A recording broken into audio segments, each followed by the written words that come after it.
Last year, the University of South Africa was proud to host a very special concert by the National Youth Orchestra.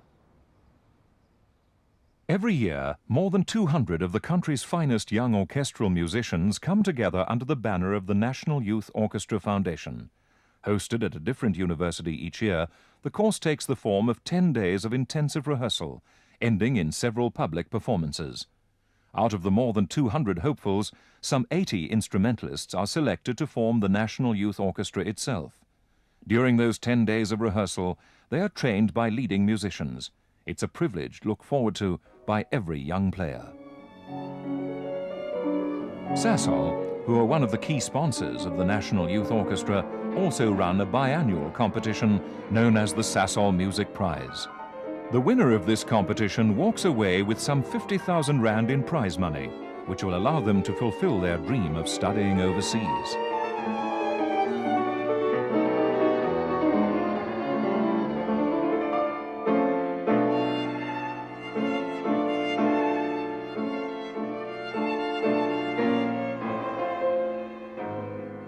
Some of South Africa's finest young musicians have benefited from the competition, which is Sasol's way of paying tribute to the incredible talent of our youth.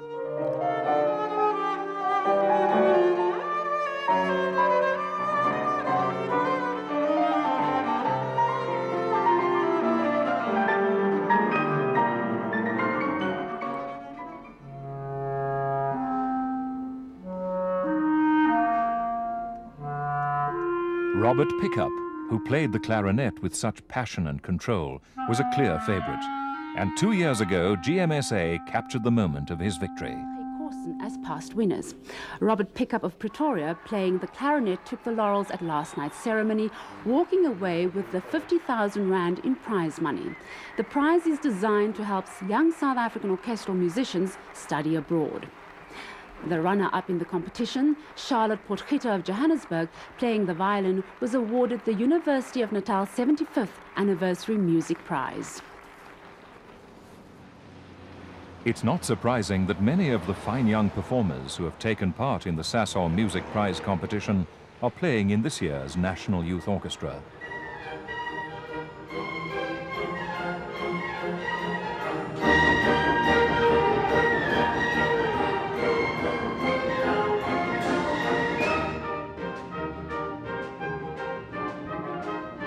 The enthusiasm and commitment of these young musicians is truly remarkable, and we sneaked in a camera to try and capture some of the spirit and excitement which surrounds their rehearsals.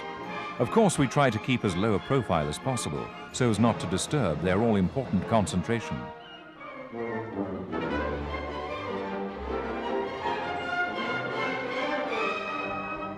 This time, the orchestra was privileged to have as its conductor the well-known and eminently respected figure of Howard Griffiths.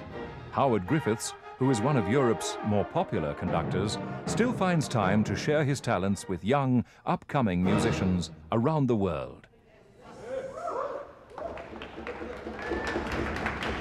My life is actually more involved with professional orchestras. I live in Switzerland, although I'm English, and I've lived there for 14 years. I'm principal conductor of the Zurich Chamber Orchestra, and spent a lot of time guesting with various well-known orchestras throughout the world. But I give a part of my time every year to young people. I find it's very important.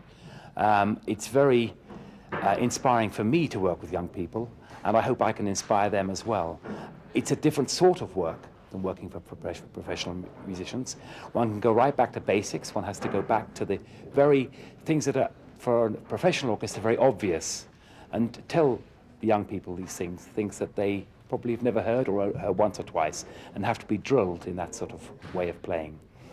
The big advantages with young people is what one misses out perhaps on the perfection at the end. One has this tremendous enthusiasm, and that comes through, and I'm sure it'll come through tonight to the audience, and it is somehow much more exciting, can be much more exciting than a professional orchestra concert. Perhaps not so perfect, but just as exciting, and perhaps with more enthusiasm there on the stage. Obviously, Howard is having as much fun with his young orchestra as they are having with him. No other orchestra can do this in the world. I can tell you. Way!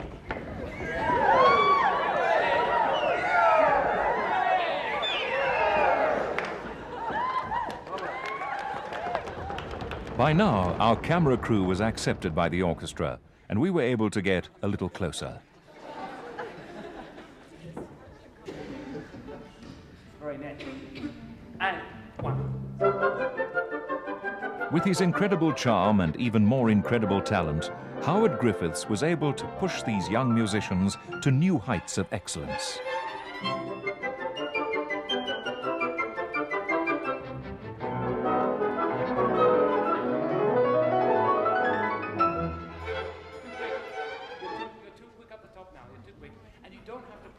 So loud now. It's, in this hall we hear you absolutely wonderfully, okay? Just brilliant, well, as he says, but not louder. It's too loud. Once more. Each lesson learnt was an important one, something to store carefully away and remember for all future performances, because talented conductors like Howard can make the difference between the ordinary and the excellent.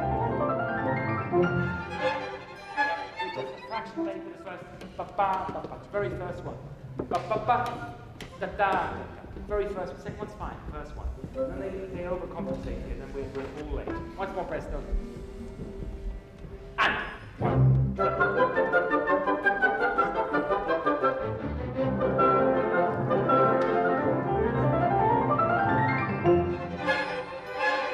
But what did Howard think of our young South African musicians who are so far removed from the centre of orchestral music in Europe?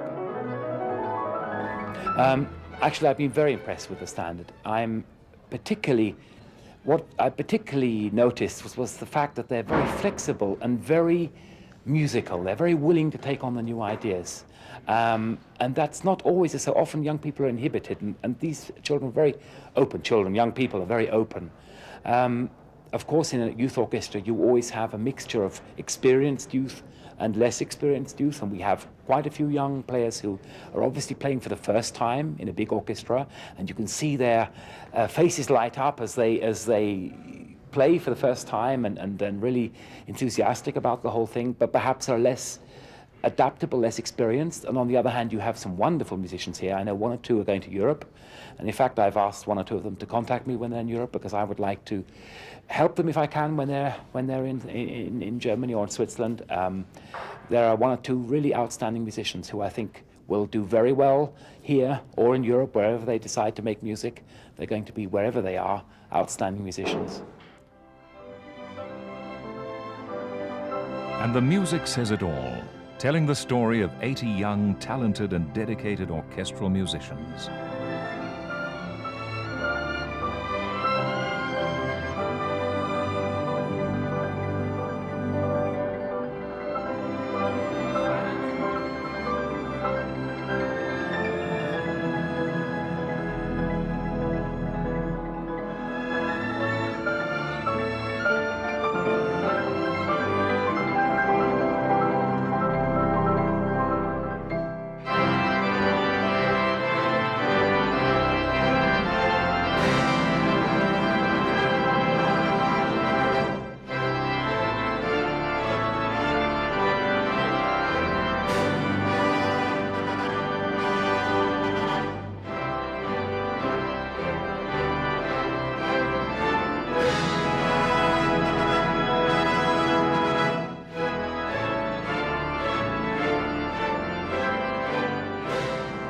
The handful of exceptionally talented players here will, as Howard has said, go far.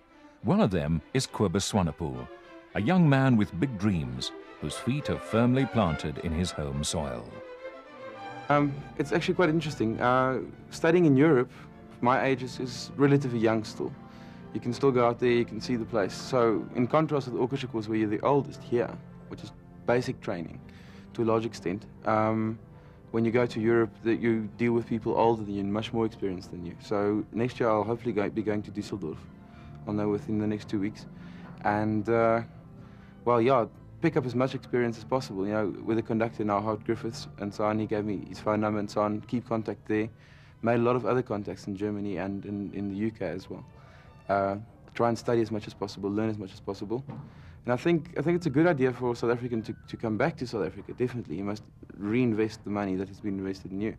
But one has to make sure that you have enough, you know, expertise and experience to carry a lifetime.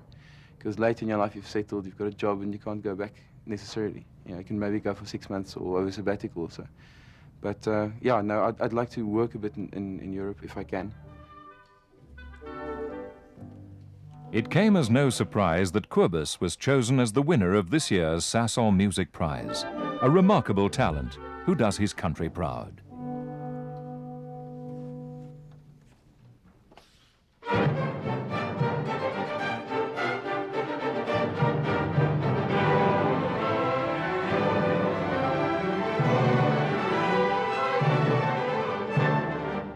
But Howard Griffiths isn't here just for the exceptional few. He's here for all the players. Most realize that they will never be important soloists or play in major orchestras around the world. But their passion for music and their love just to play and to contribute to the magic and mystery which is part of every orchestra is enough.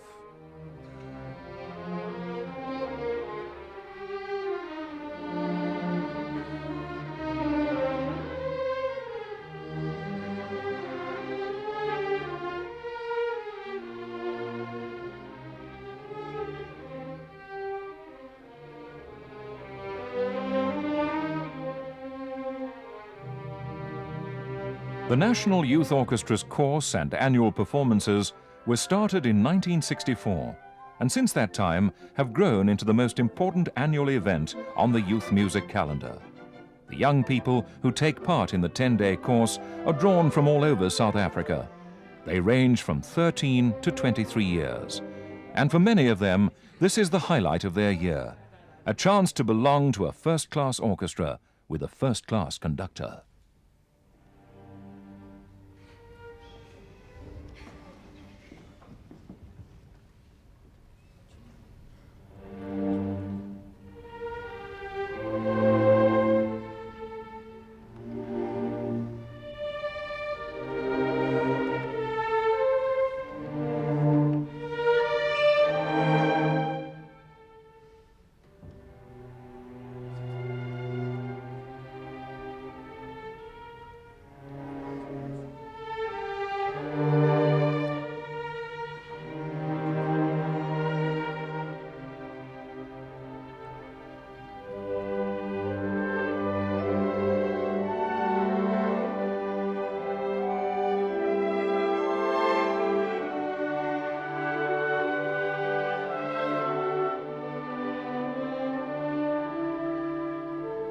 Many of them will come back time and time again over the years as they slowly mature into accomplished performers.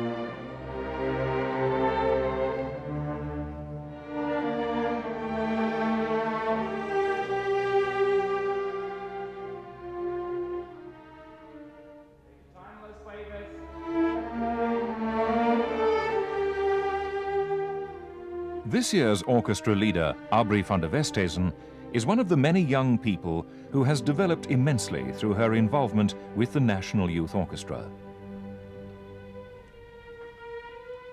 Well, this year the course is very special for me because I've been playing in the orchestra for like 7 years, and this year I'm the leader, which is very special for me. The conductor I find very wonderful. It's beautiful music we're playing, and I think tonight is going to be a really special occasion for myself and for the rest of the orchestra to have the experience playing under such a good musician, and also to be working with him. He's a professional conductor, and to get that experience is really special every year. And every year, the National Youth Orchestra has the privilege of being exposed to the style, skill and temperament of a different top-class conductor. It's a wonderful opportunity for these youngsters to learn firsthand from the world's greatest and to apply different techniques. Short and bubbly, and it won't sound if it's getting slow. Well, last year our conductor was Omri Adari, which is also an excellent conductor, but is very much different from Howard Griffith, because he's more militaristic, and Howard Griffith always creates such a nice atmosphere in the rehearsals. He's very relaxed, although he works hard. He's much more relaxed, and I think he concentrates more on making music than being together. For example, he's not that militaristic as Adari is, but they're both excellent conductors. and he's a really great musician, I think, and he's also a string player, so he can really teach the strings a lot, and I really learned a lot from him in this few days. Don't you make it. Let them make the crescendo. You follow them with your crescendo. Okay? You have to know what's interesting in life. Certainly not that. I'm still a student at the University of the Free State. I'm studying music. I'm second year now, and this is my 4th time I've been in the orchestra. And this is really a great year for me. It's not such a good orchestra as last year, because last year was it was the older people and more experienced people and so on. But this is very special for me because, you know, everybody's still young and everybody tries to learn something, and it's very nice. And the music we play is absolutely wonderful, and especially the songs we're playing tonight with the organ. I mean, it's such a magnificent organ, so it's wonderful. Learning to play an instrument is still a privilege, available only to a lucky few. To many less privileged South Africans, it remains an almost inconceivable luxury. Aside from the expense of the instruments themselves, music teachers are a rare breed. So it's not just a question of finding the money for the instrument, but also of finding a teacher.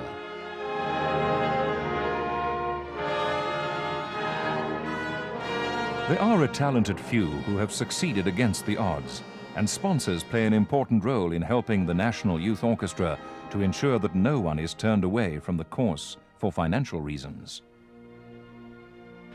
Well, basically my musical interest came out of church. I remember when I was still young, there was a guy by the name of Freedom Sengwayo. He played guitar, so he played it very well that, you know, I very felt impressed, you know. So I thought maybe I should learn guitar.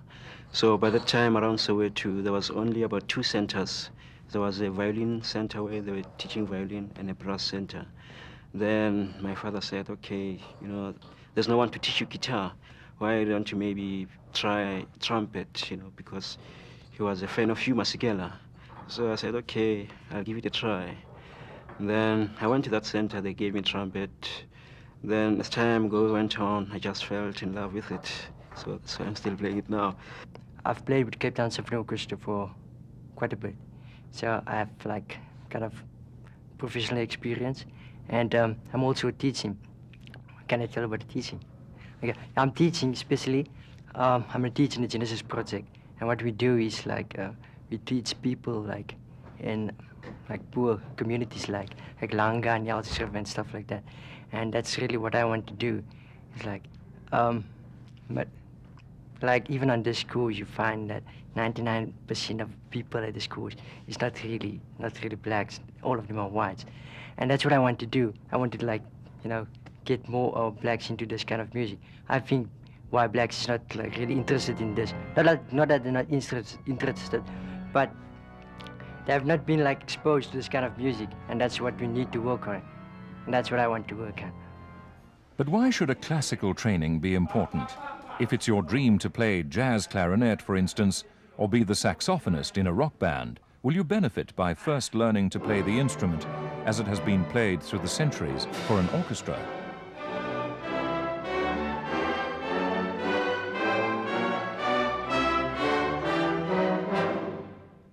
Yeah, basically I'll say, you know, when I started playing trumpet, the guy who taught me was classically trained. So I come out from that background.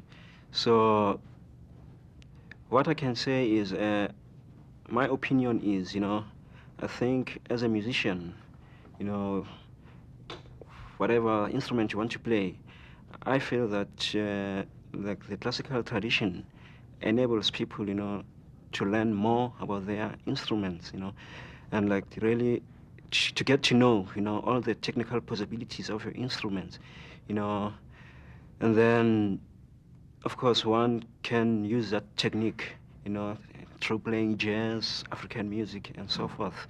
So I would say, for me, I feel classical training, you know, it's a foundation, you know, for music.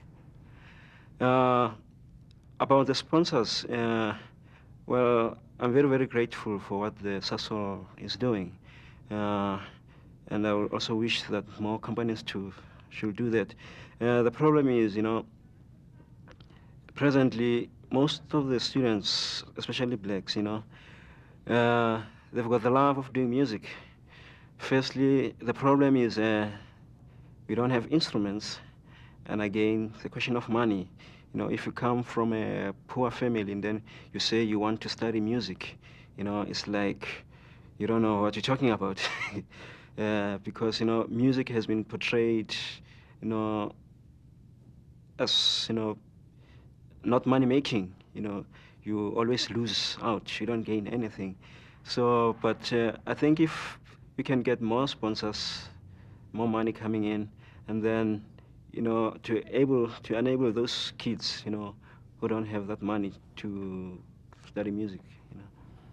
Well, I think serious music, or Eurocentric music as they call it these days, won't really die out or anything in South Africa, because everybody loves it, and it's such an old tradition, sort of. So I don't think it will really, maybe it will get a bit less or whatever, but it's not a waste of money to invest in serious or Eurocentric music, because it's, I mean, it's so wonderful to play it, and so I don't think it's a waste of money to invest in it.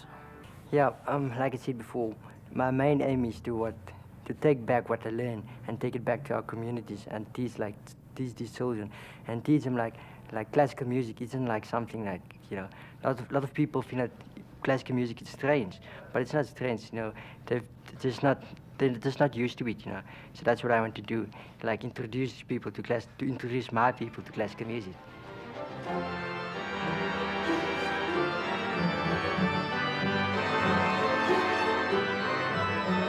10 days of intensive rehearsal, playing until your fingers ache.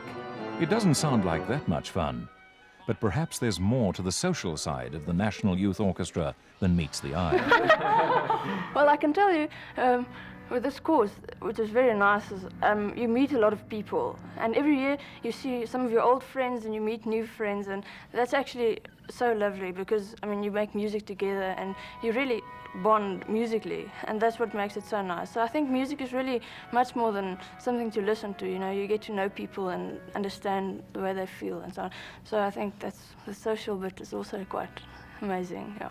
It's when you're at university, it's easier being a musician than when you're at school, because when you're at school, you've got your schoolwork, you've got to attend some things at your school, and always to get enough time to practice. That's really, you've got to be really dedicated to become a musician, which is hard. But once you're at university and you're actually studying music, it becomes part of your life.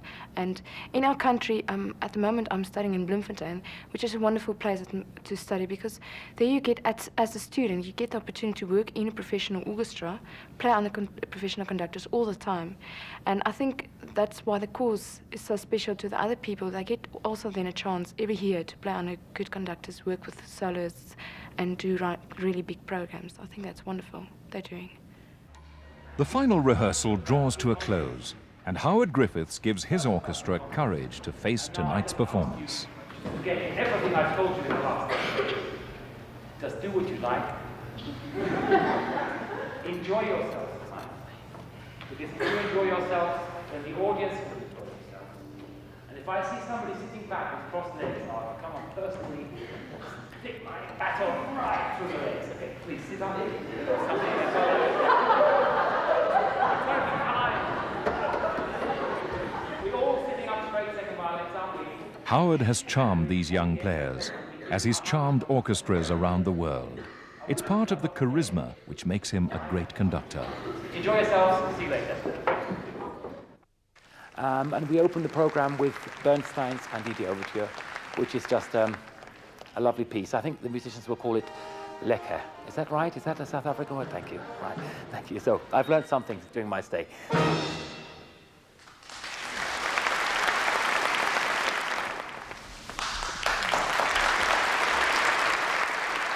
The rest of the program, we are performing Enigma Variations by Edward Elgar, which is also rather a special piece, because Edward Elgar portrayed all his friends in each movement. Each variation is a different friend.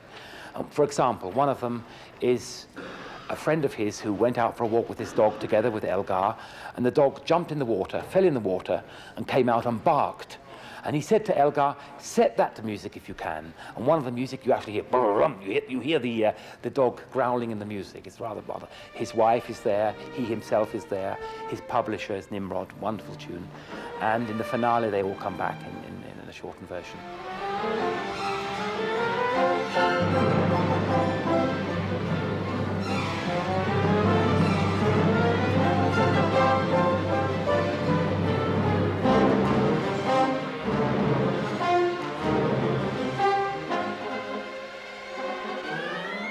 Howard Griffiths and the South African National Youth Orchestra, a winning combination of musical excellence.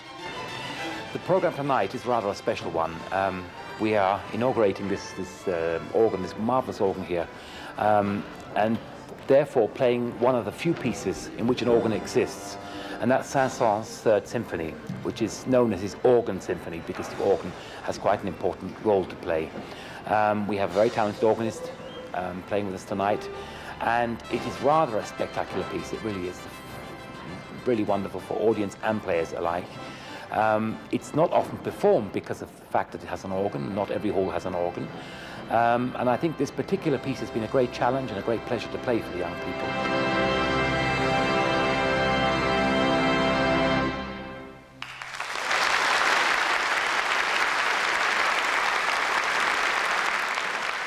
Orchestral music is an all-important part of the cultural kaleidoscope which makes us the Rainbow Nation. So let's hope that the National Youth Orchestra goes from strength to strength in the new South Africa.